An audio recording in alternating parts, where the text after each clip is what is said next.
adanya kegiatan sosial CBIB dan sosial perizinan di acara ini, kami mengharapkan bahwa kegiatan seperti ini bisa memberikan dampak bagi pengusaha tambak Sumatera Utara ini, gitu ya kan.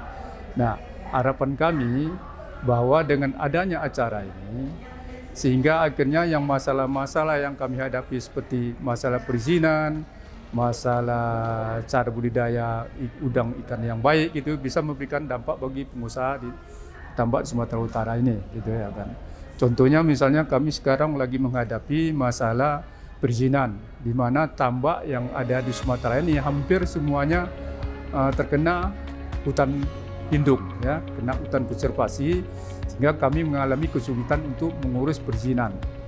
Baik perizinan dari dinas perikanannya, dari perizinan dari dari pemerintah setempat, gitu ya kan, sehingga akhirnya kita mengalami kesulitan.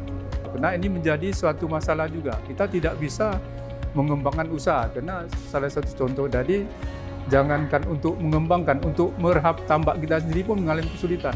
Dengan adanya kegiatan sosialisasi ini, kami sebagai pelaku usaha tambak Sumatera Utara siap untuk mengikuti aturan ataupun perizinan yang diberikan oleh dari pihak kementerian.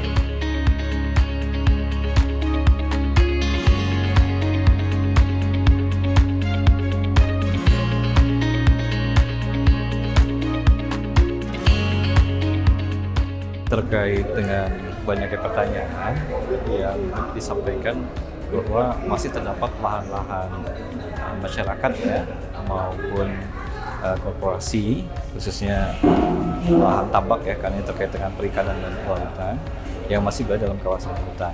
Nah, kami di Kementerian LHK sebenarnya punya skema untuk menyelesaikan permasalahan-permasalahan tersebut. Paling tidak bisa kami sampaikan ada 4 skema ya.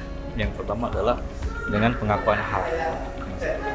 Apabila masyarakat atau para pihak memiliki alasan atau hak atas tanah, semisal sertifikat hak milik, kemudian HGU, HGB, dan lain sebagainya yang memang terbit sebelum lokasi tersebut ditunjuk sebagai kawasan hutan, maka itu diakui dan dikeluarkan dari kawasan hutan.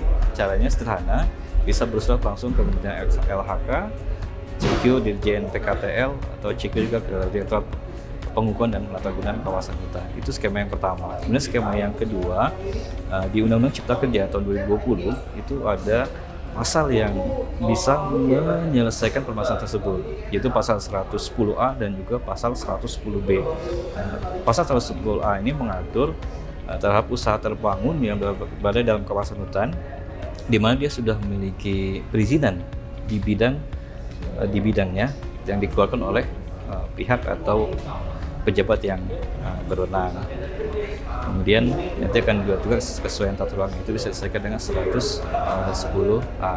Kemudian 110B yang kedua itu terhadap usaha terbangun dalam kawasan hutan yang belum memiliki perizinan dari kehutanan, yang dia belum memiliki izin dari pihak atau pejabat yang berwenang. Itu bisa disesuaikan dengan 110B. Nah, tentunya dengan kriteria tersebut ada juga dari unsur masyarakat. Nah, terhadap unsur masyarakat ini khususnya ini tidak dikenakan sanksi administratif ya. Kalau yang dua tadi kemungkinan akan ada sanksi administratif. Nah, kemudian skema yang ketiga ya, itu adalah melalui PPT-PKH, penyelesaian penguasaan tanah dalam kawasan hutan ya. Nah, ini memang khusus untuk masyarakat, kemudian instansi pemerintah maupun badan hukum ya, badan sosial keagamaan, itu melalui proses inventarisasi verifikasi penguasaan dalam kawasan hutan. Ini program tersendiri ya untuk penyelesaian itu. Nah, itu mungkin 4 hal ya, 4 hal yang kedua itu saya bagi 2, 10A, 110B, dan yang keempat tadi dengan PPT-PKH ya, atau penataan kawasan hutan. Itu saya kira skema yang saat ini bisa kita gunakan di Kementerian LHK. Untuk saat ini memang sampai dengan tanggal 2 November nanti proses masih inventarisasi. Jadi Kementerian LHK sedang menginventarisasi seluruh usaha-usaha terbangun dalam kawasan hutan. Nah, ini dilakukan dengan cara baik itu inisiatif dari para pelaku usaha, masyarakat maupun full bucket ya, pencarian data informasi yang dilakukan secara mandiri oleh Kementerian LHK. Nah, itu juga sedang kita lakukan, implementasi saja di seluruh Indonesia saya kira, dan nanti akan ada tahap selanjutnya yaitu penelitian tim terpadu. Tim terpadunya nantinya yang akan menentukan keputusannya apakah kepala pelaku usaha ini lahan yang dimaksud nanti apa dikeluarkan dari kawasan hutan, ataukah kemudian nanti penggunaan kawasan hutan dan skema-skema lainnya yang tentunya memberikan kepastian hukum ya terhadap para pelaku usaha. Saya kira itu yang kita harapkan ya, bahwa pelaku usaha maupun masyarakat itu punya kepastian hukum terhadap lahan yang mereka kuasai, khususnya yang berada di dalam kawasan hutan. Apakah nanti dilepaskan dari kawasan hutan atau melalui skema, artinya dia tidak dilepaskan dari kawasan hutan, tetapi dia punya legalitas untuk mengelola lahan tersebut dalam kawasan hutan dengan skema-skema mungkin apakah penggunaan kawasan hutan atau perhutanan sosial sesuai dengan hasil penelitian tim terpadu nanti.